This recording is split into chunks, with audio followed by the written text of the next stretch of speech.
C'est l'heure de la session de rattrapage de Jean-Luc Lemoine. Et alors, Jean-Luc, vous connaissez bien notre invité du jour, le directeur général de C8, Franck Apieto. Oui, quelqu'un que j'aime beaucoup. Je le connais bien car c'était mon ancien patron. Et Franck est vraiment quelqu'un de simple, malgré le fait qu'il soit directeur général. D'ailleurs, il veut pas qu'on l'appelle monsieur le directeur, non, il préfère qu'on l'appelle mon général. Mais attention, Franck est aussi un homme chaleureux.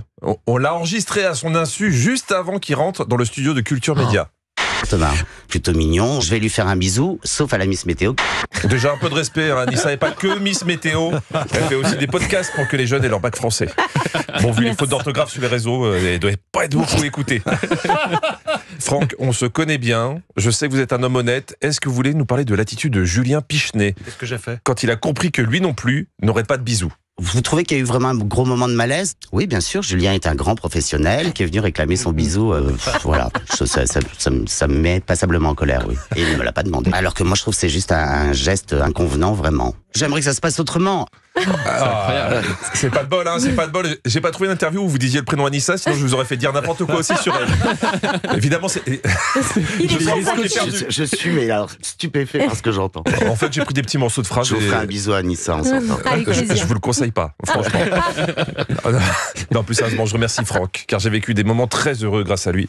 Notamment quand il m'a confié Guess My Age. Ah ouais. Et vous m'avez dit que c'était une des plus mauvaises décisions de votre carrière. Hein, vous m'avez dit. Non, alors un énorme succès et un des programmes les plus vendus à travers le monde.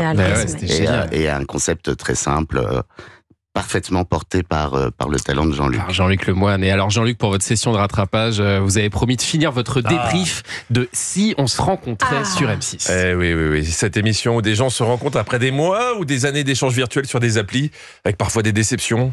Je comprends pas, je pensais que notre histoire était sérieuse, elle s'appelait Gros Lolo 72. Ça fait 1 an et 3 mois qu'Andrea et Alexandre entretiennent une relation virtuelle. Andrea cherche un engagement à vie, Alexandre aussi, mais il le dit pas pareil. Il parle de bout de chemin, et ça passe pas. Le mot bout de chemin. Non, pourquoi bout? La vie? Pourquoi le bout? Bah oui, pourquoi le bout? Andrea veut tout, son chemin, son bout, tout. Andrea rejoint Alexandre dans la chambre et elle est toute chamboulée. Je me suis dit que c'était une belle histoire et que fallait que je vienne. Oui, il fallait que je vienne, du verbe viendre. Non, c'est pas Si, allez tous mourir avec votre décherelle. Pour séduire une femme, il faut 2 choses, lui dire la vérité et la faire rêver. Je vais monter dans ma chambre, que si tu me rejoins, cela voudra dire que tu feras ta vie avec moi sur Saint-Étienne. C'est très ambitieux, et tout miser sur la promesse de Saint-Étienne. Surtout un dimanche après-midi de novembre. Mais du coup, est-ce qu'Andrea a accepté de rejoindre Alexandre à Saint-Étienne? J'ai rejoint Alex, il m'a présenté sa famille. Moralité, pour séduire une femme, montre-lui ton chaudron. Autre histoire, Isaac et Lia. Entre eux, au premier regard, ça match, mais quelque chose pourrait tout foutre en l'air. C'est compliqué. C'est pas simple.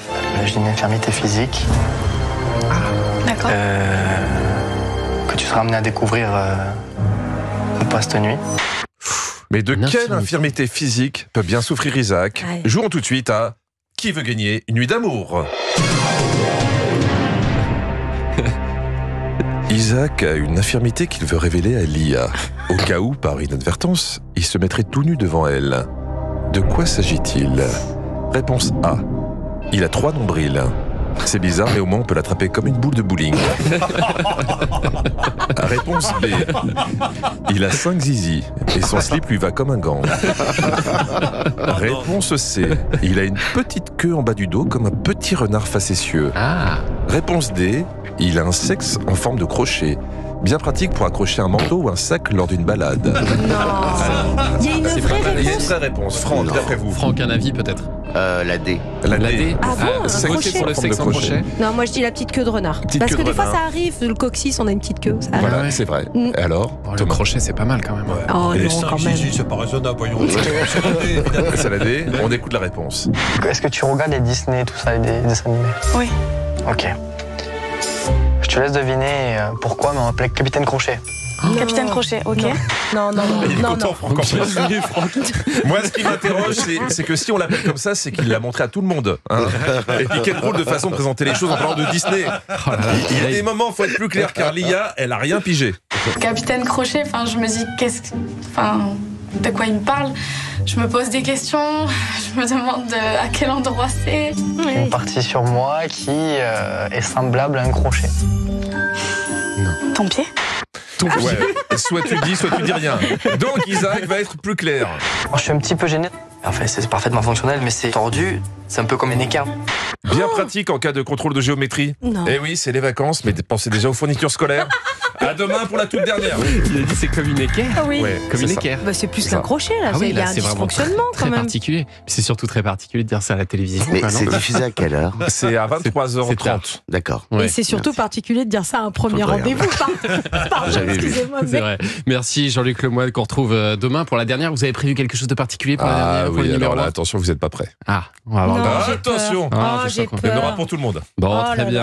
là. Allez, dans un instant, c'est à vous, Franck Capieto. On va dresser le bilan de la saison de C8. À tout de suite sur Europe 1.